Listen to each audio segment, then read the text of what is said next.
Hello student, मैं कपिल आपके लिए लेके आया हूँ आज हिस्ट्री से रिलेटेड वीडियो।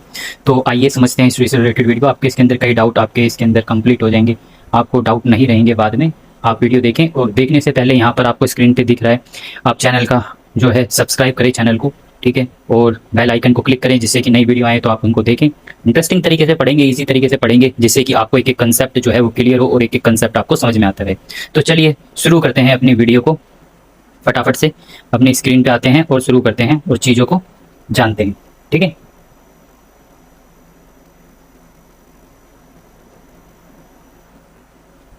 तो हमने देखा था हमने हिस्ट्री के बारे में हम कैसे जानते हैं, हम हिस्ट्री के बारे में कहाँ से इंफॉर्मेशन निकालें, हमें कहीं ना कहीं से तो सोर्स मिलना चाहिए ना, तो उसी के बारे में हम जानेंगे, ठीक है। तो हिस्ट्री जो है वो क्या है, ठीक है। तो जैसे कि हिस्ट्री क्या है इसके बारे में अगर आप देखो जानो, तो उसी के थ्रू हम समझने करते हैं, कोशिश करते हैं समझने की कि हिस्ट्री जो है वो क्या है। हिस्ट्री क्या है, वो घटनाओं का क्रम नहीं है बल्कि हमारे समाज, संस्कृति और अर्थ का आईना भी है, ठीक है। ठीक है, यहाँ पर भाई थोड़ा सा गलत है, यहाँ पर मैं सही कर देता हूँ, यहाँ पर आप कर लो धर्म, ठीक है। तो यहाँ पर जो है हिस्ट्री का एक पार्ट है, जो हमारी जो सोसाइटी है, हमारा जो समाज है, हमारा कल्चर है और जो हमारा धर्म है, रिलीजन है, उसके बारे में भी हिस्ट्री बहुत सारी चीज़ें बताती है। आज जो भी चीज़ है हुई कैसे, वो उसके पीछे का इतिहास कैसा है, वो जानने में हमारा हिस्ट्री जो सब्जेक्ट है वो बहुत ही ज़्यादा हेल्प करता है, ठीक है। अब क्या होगा, मान लो हमने कोई गलती की है, मान लो अगर आपको उस गलती के बारे में नहीं पता होगा, है ना, या आप दोबारा उस गलती को करोगे, तो हिस्ट्री जो है हमें ये बताती है कि जो हम पहले कर चुके हैं उसको हम दोबारा रिपीट ना करें, ठीक है। तो हिस्ट्री हमें ये भी बताती है। अगला, हिस्ट्री जो है इसके लिए हमें सोर्सेज वगैरह चाहिए होते हैं, स्रोतों की जरूरत होती है हमें, ठीक है। अब आवश्यक की बात है कि हम मान लो हम जाते हैं कोर्ट में गए हम, और वहाँ पे क्या बोलेगा कोर्ट कि सबूत लेके आओ, बिना सबूत के तो कोर्ट में कोई बातचीत नहीं होती है। तो वैसे ही इतिहास में भी हमें सोर्स की जरूरत पड़ती है, जाके हम जो पढ़ रहे हैं, जो बात हम बोल रहे हैं, जो बात हम सुन रहे हैं, वो बात सच है भी या नहीं, या सिर्फ बनाई गई है, तो वो जानने के लिए हमें स्रोतों की आवश्यकता पड़ती है, ठीक है। तो जैसे यहाँ पे लिखा हुआ है, just as a court case need evidence, history not can be written without sources. यानी वरना क्या लगेगा कि कहानी लगेगी, है ना, कि इतिहास न रहकर वो क्या बन जाएगी, एक कहानी बन जाएगी। इतिहास न रहकर वो क्या बन जाएगी, कहानी बन जाएगी, क्योंकि हम कोई सोर्स बता नहीं रहे हैं, हम कोई चीज बता नहीं रहे हैं, ठीक है। कोई ट्रस्ट हमें हो नहीं रहा है कि ये चीज सच भी है क्या, ठीक है। तो इसलिए ट्रस्ट होना बहुत जरूरी है, और वो ट्रस्ट हमें कौन देते हैं, वो इतिहास के सोर्स वो हमें ट्रस्ट प्रोवाइड कराते हैं, ठीक है। तो इस तरीके से ये एक सिर्फ धारणा ही बन के रह जाएगी कि हिस्ट्री में ऐसा हुआ था, पर क्या सबूत है इसकी, तो सबूत के लिए सोर्स की जरूरत पड़ती है। तो हमारे जो एविडेंसेस होते हैं, ठीक है, तो हमारे एविडेंस दो टाइप के होते हैं। तो सबसे पहला आ गया हमारा साहित्यिक सोर्सेस, ठीक है, और दूसरा आ गया पुरातात्विक आर्कियोलॉजिकल सोर्सेस। अब जो साहित्यिक सोर्स होता है जिसके बारे में कुछ लिखा गया हो, कि जिसके बारे में कोई फिजिकल ना मिले पर रिटन फॉर्म में तो मिले कम से कम, ठीक है। हमारे नोट्स हो गए, हमारी डायरीज हो गई, ये सब क्या है, ये एक साहित्यिक सोर्सेज है, ठीक है।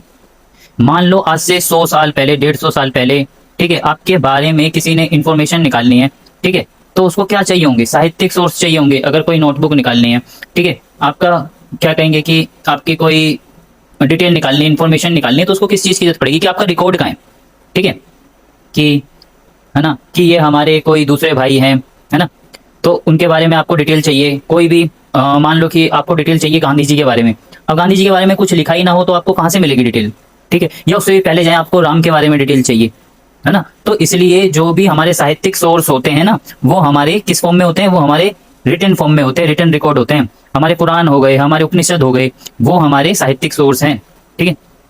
अब फिर आ जाते हैं हम आर्कियोलॉजिकल सोर्सेज पे, यानी पुरातात्विक स्रोत पे। तो पुरातात्विक साक्ष्य क्या होते हैं, जो हमें ठोस फॉर्म में मिले, ठोस यानी सॉलिड फॉर्म में, इसको हम पकड़ सकें।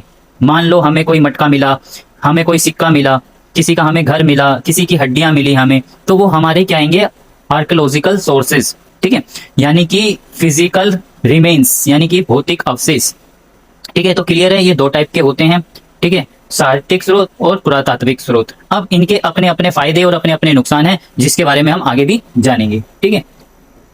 अब हम बात करते हैं लिटरली सोर्सेज की, यानी कि साहित्यिक सोर्स की। तो जो साहित्यिक सोर्स है हमारे, वो 3 भाग में डिवाइड है हमारे साहित्यिक स्रोत, ठीक है। सबसे पहले आता है हमारा रिलीजियस, ठीक है, यानी कि धार्मिक साहित्य। दूसरा आता है सेकुलर साहित्य, यानी धर्मनिरपेक्ष। और देन तीसरा आता है विदेशी वितरण, ठीक है, विदेशी विवरण, यानी कि फॉरेन अकाउंट्स। तो हमारा फर्स्ट धार्मिक हो गया, दूसरा धर्मनिरपेक्ष हो गया और तीसरा विदेशी हो गया। ठीक है, तो मैं हिंदी और इंग्लिश दोनों में ही बता रहा हूँ इस चीज को, तो आप इसको आसानी से समझ सकते हो, हिंदी मीडियम वाले भी इंग्लिश मीडियम वाले भी। ठीक है, अब देखो हमारे पास किताबें कितने टाइप की हो सकती हैं, है ना, इसमें वही बता रखा है। पहली किताब होगी जिसके अंदर धर्म के बारे में बताया गया कि धर्म से रिलेटेड किताबें। ठीक है, जैसे हमारे वेद हैं, हमारे उपनिषद हैं, हमारी रामायण है, ठीक है, महाभारत है, जैन और बौद्ध ग्रंथ है। ठीक है, यानी कि आपने सुना होगा जैन ग्रंथ के बारे में भी, है ना। तो ये सब क्या है, ये हमारे रिलीजियस लिटरेचर है। ठीक है, इनको धार्मिक साहित्य माना जाता है। अब देखिए आपके लिए एक क्वेश्चन कि हमारे वेद कितने हैं, वो आप वीडियो पॉज करके जरूर कमेंट में लिखिए कि किसको पता है हमारे वेद कितने हैं। ठीक है, फिर आता है हमारा सेकुलर सोर्सेज। ठीक है, सॉरी, सेकुलर लिटरेचर यानी कि धर्मनिरपेक्ष साहित्य। धर्म के अलावा भी कहीं चीजें लिखी गई है हमारे इतिहास में, जैसे हम भी मार्केट में किताब लेने जाएंगे, है ना, तो पहला हमारे सिलेबस से रिलेटेड किताब होगी, दूसरी जो कि सिलेबस से बाहर होंगी वो किताबें भी मिलेंगी। ठीक है, जिसमें फ्रिक्शन, नॉन फ्रिक्शन, कहानियां, ठीक है, लव स्टोरी, बहुत सारी चीजें। ठीक है, ये हमारी एक सिलेबस की किताब है और एक है जो हमारी कैसी किताब है, जो हमारे सिलेबस से बाहर है। ठीक है, तो एक वो वाली किताबें हैं जो हमारी सिलेबस से बाहर की किताबें हैं। क्लियर है, तो इसको धर्मनिरपेक्ष या सेकुलर लिटरेचर कहा जाता है। यहाँ पे दो सब्जेक्ट है यहाँ पर, जैसे कि एग्जाम्पल में दे रखा है कि कौटिल्य, ठीक है, और इनको चाणक्य भी कहा जाता है। ठीक है, और अर्थशास्त्र इन्होंने लिखा। ठीक है, तो ये सेकुलर के अंदर आएगा। एंड दूसरा देखो इसमें है तो बहुत सारे क्योंकि इसमें बताने लगेंगे तो टॉपिक से अलग चले जाएंगे। ठीक है, बट इसमें अभी आपको इतना ही जानना है। ठीक है, तो कम टाइम में आंसर लिखना होता है, जब हमें पेपर में भी पूछा जाता है तो हम बिल्कुल जो चीज बतानी होती है वही चीज मैं आपको बता रहा हूँ, कंटिन्यू बस यही चीज आपको याद करनी है, इसके अलावा और कुछ नहीं। तो ये कौन से एग्जाम्पल है हमारे, ये धर्मनिरपेक्ष के एग्जाम्पल है, जो अभिज्ञान शाकुंतलम हो गया, कौटिल्य का अर्थशास्त्र हो गया। ठीक है, अब ये है हमारे देश के अंदर लिखी गई है, ये जो हमारी हो गई ये हमारे देश के अंदर लिखी गई है ये। ठीक है, अब आप विदेशी आदमी आता है और फिर हमारे देश में आते हैं, घूमने आते हैं, जैसे आपको पता भी है हिस्ट्री के अंदर अभी भी अगर आप देखो इंडिया गेट चले जाओ, लाल किले चले जाओ, ताजमहल चले जाओ, तो कई विदेशी जो है घूमने आते हैं। अब आजकल के जो लोग हैं, लोगों के पास तो कैमरा है, तो वो कैमरे से फोटो वोटो खींच के ले जाते हैं। पर उस टाइम में क्या कैमरा वगैरह होता था? नहीं होता था। वो लोग क्या करते थे, वो लिखने का काम करते थे। ठीक है, कहीं भी जाते थे भ्रमण करने, वहां से जो भी उन्हें चीजें मिलती थी, देखते थे, वार्तालाप होता था एक दूसरे से, तो वो उन चीजों को क्या करते थे, लिख लेते थे। तो वहां से भी हमें इंफॉर्मेशन जानने को मिलती है। तो वो हमारा क्या कहलाता है, वो हमारा कहलाता है विदेशी विवरण, यानी कि फॉरेन लिटरेचर, वो कहलाता है फॉरेन अकाउंट। ठीक है, अब जैसे यहाँ पे मैग्नाथिस जो थे, ठीक है, तो ये क्लास 12th में भी पढ़ा होगा, ये राजदूत थे। ठीक है, इनके पास थे इंडिका नाम की, इन्होंने पुस्तक लिखी थी। ठीक है, हमारा जो मौर्य एम्पायर है ना, उससे रिलेटेड इंफॉर्मेशन इन्होंने यहाँ पर लिखी, मौर्य एम्पायर से रिलेटेड। ठीक है, उससे पहले ज्यादा फिर बहुत सारे लोग आए वहां पर, तो हमने देखा कि मेगास्थनीज जो थे वो सेल्यूकस निकेटर के क्या थे, राजदूत थे। वो 12th क्लास में आपने पढ़ाया, जैसे कि मैं बता रहा था। इनकी किताबें हैं बहुत फेमस, इंडिका। ठीक है, इस किताब से हमें मौर्य एम्पायर के बारे में, उससे रिलेटेड इंफॉर्मेशन हमें पता चलती है, जानने को मिलती है। ठीक है, उसके अलावा बहुत सारे आए, जैसे हिंगसांग आया, फयान आया और इबन बतूता आया। ठीक है, तो इबन बतूता है तो ऑलमोस्ट जो है मिडिवल टाइम में आया था। ठीक है, फयान और हिंगसांग को जो लोग जिन्होंने बुद्धिज्म से रिलेटेड किताबें लिखी। ठीक है, यहाँ पर एक एग्जाम्पल दिया हुआ है। ठीक है, और रिकॉर्ड ऑफ बुद्धिस्ट किंगडम। ठीक है, तो यहाँ पर एक किताब का नाम लिखा हुआ है, जो हिंगसांग और फयान ने जो है बुद्धिज्म से रिलेटेड जो है, या उस टाइम पे जो समाज था उससे रिलेटेड जो है किताबें वो लिखी। तो उस समय का समाज कैसा था, वो धर्म को कैसे फॉलो करते थे और क्या क्या चीजें लोगों को मानते थे, है ना, वहां पे आर्मी थी नहीं थी, राजा किस प्रकार शासन करता था, उन सब से रिलेटेड इन्होंने इन्फॉर्मेशन दी है। तो इससे हम अपनी हिस्ट्री के बारे में जान पाते हैं। तो क्लियर है यहाँ पर, तो लिटरेरी सोर्सेज के अंदर हमने ये जो है ये कवर कर लिया। फिर आता है हमारा नेक्स्ट पुरातात्विक साक्ष्य, यानी कि आर्कियोलॉजिकल एविडेंस। तो यहाँ पर हमारे जो आर्कियोलॉजिकल जो हम बात करें, तो यहाँ पर इतिहास के मौन गवाह होते हैं, ये मौन गवाह। ठीक है, किताबें क्या है, किताबें एक तरीके से बातें करती हैं ना, किताबों के अंदर जो कुछ लिखा हुआ है ऐसा लगता है कि कोई दूसरे वाला आदमी हमें बोल के बता रहा है ये हमें, और हम उस चीज़ को सुन रहे हैं। ठीक है, किताब जो है इस तरीके से वाइब देती है। बट एक मटका मिला, मान लो मटका क्या हमसे बात करता है, ओल भाई क्या हालचाल, सब बढ़िया, मैं तो 5 साल 1000 साल पुराना हूँ, है ना। मटके वगैरह तो बात नहीं करते। या जो सिक्के हैं क्या वो बात करेंगे? ठीक है, क्या जो पुराना मकान है, खंडर है, वो बात करेंगे क्या? नहीं। तो इसलिए इनको साइलेंट विटनेस ऑफ हिस्ट्री कहा गया, यानी कि इन्होंने चुपचाप पूरा इतिहास देखा है। अब वो काम हमारा है कि हम उनको समझे कि किस टाइम पीरियड के वो हैं, उनका काम क्या होता था, लोग उनको यूज़ किस तरीके से करते थे। तो ये हमारे साइलेंट हैं, साइलेंट गवाह हैं ये एक तरीके से हमारे। ठीक है, तो आर्कियोलॉजिकल में, और ये मिलते कहाँ से हैं? ठीक है, जो आर्कियोलॉजिस्ट जो होते हैं ये मिलते कहाँ से हैं, या आर्कियोलॉजिस्ट जो होते हैं वो कभी मिट्टी खोद देते हैं, कभी कोई जगह खोद देते हैं, वहाँ से अलग अलग टाइप की चीज़ें उन्हें मिलती है, खोजने को मिलती है। कभी हड्डियाँ मिल जाती है, कभी कोई उन्हें जो है क्या नाम है गहने मिल जाते हैं, कभी किसी का कुछ पुराना धातु का सामान मिल जाता है, ये सारे सामान उनको मिलते रहते हैं। तो ये क्या है, ये फिजिकल रिमेन्स हैं, ठीक है, जो कि निकलती है खुदाई के समय में, जब खुदाई होती है, ठीक है। तो इनको वैज्ञानिक तरीक़ों से ये मिलते हैं, ठीक है। अब 2-3 एग्जाम्पल है जिसमें आर्कियोलॉजिकल सोर्सेज में जो सिक्के, मान लो सिक्के जो है कहीं मिले आपको, ठीक है, आपको सिक्के मिले, ठीक है, एक जगह से हमें सिर्फ सोने के ही सिक्के मिले, हम जहाँ पे खोद रहे हैं वहाँ पे सोने के ही सिक्के मिल रहे हैं मान लो, और एक दूसरी जगह हमने खोदी जहाँ पर हमें सिर्फ मिट्टी के सिक्के मिले, मान लो एक एग्जांपल ले लो कि मिट्टी के सिक्के मिले। तो हम इनसे क्या फ़र्क निकाल सकते हैं कि भाई जहाँ जहाँ पर हमें सोने के सिक्के मिले, ठीक है, तो वो इलाका कौन सा होगा, वो अमीर इलाका होगा, ठीक है, कि वहाँ के जो लोग होंगे, वहाँ के जो रहने वाले लोग होंगे, वो उनके पास पैसा ज़्यादा होगा क्योंकि वो अमीर होंगे जब भी उनके पास सोने के सिक्के। और जहाँ पे मिट्टी के सिक्के मिले वहाँ पे गरीबी लोग होंगे, गरीब हालत में रहते होंगे।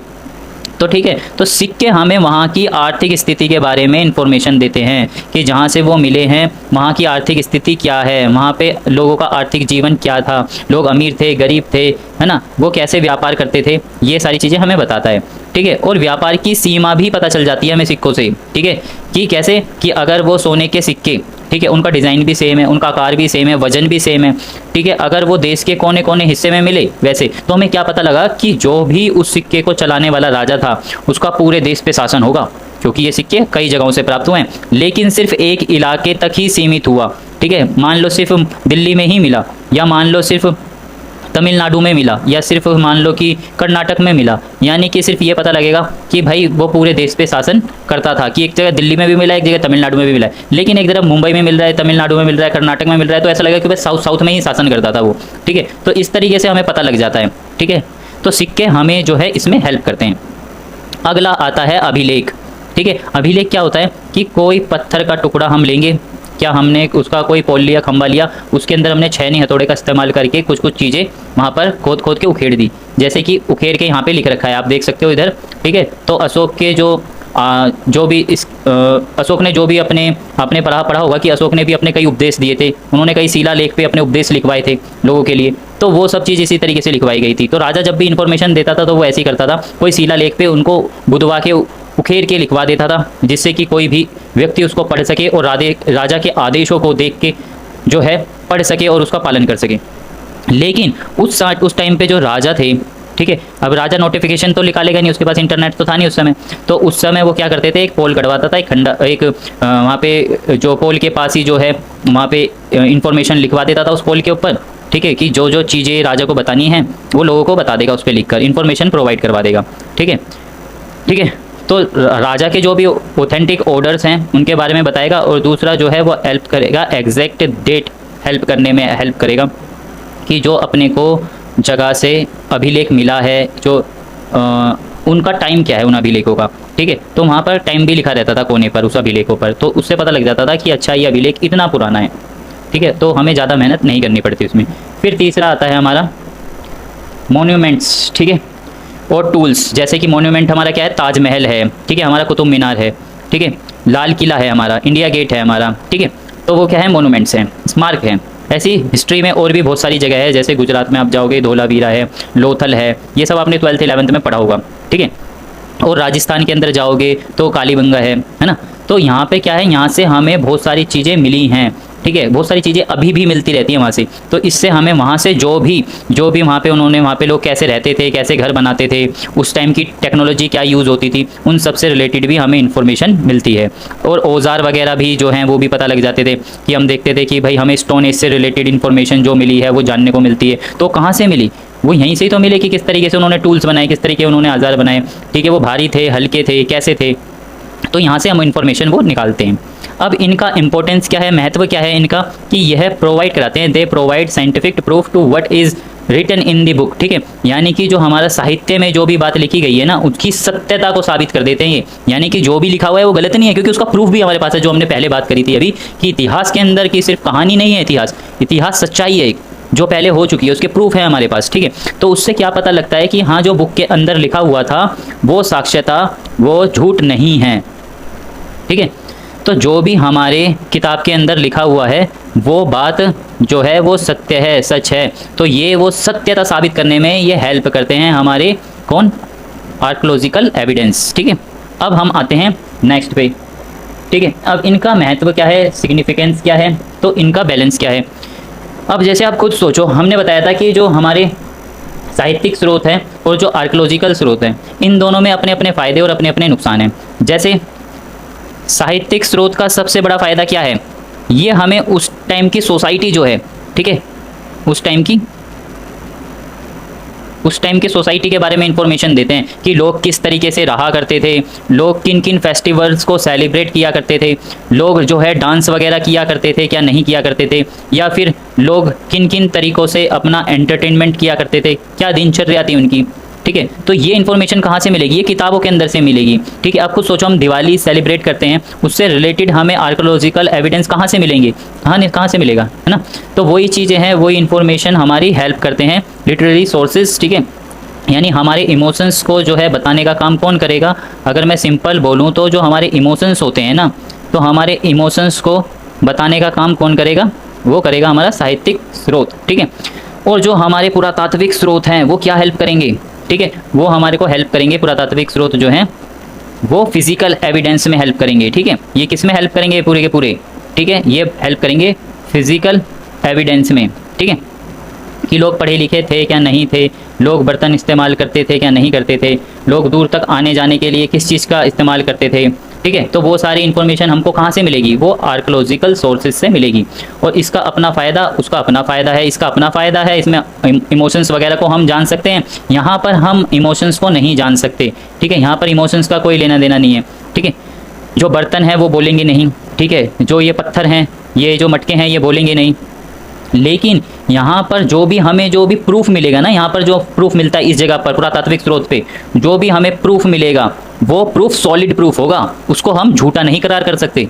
ठीक है, ठीक है, अब मान लो कि कोई एक बहुत बड़ा राइटर बने, वो अपने हिसाब से कुछ भी लिख देते कि भाई एक आदमी था, उसके 10 हाथ हुआ करते थे, 15-20 सर हुआ करते थे, 15-20 पैर हुआ करते थे, ऐसा कुछ आपने लिख दिया मान लो। ठीक है, आपने तो मजे मजे में लिख दिया काल्पनिक कहानी के तौर पे, लेकिन 150 साल पहले जब वो किसी को किताब मिलेगी तो बोलेगा भाई यार 150 साल पहले तो ऐसे लोग हुआ करते थे।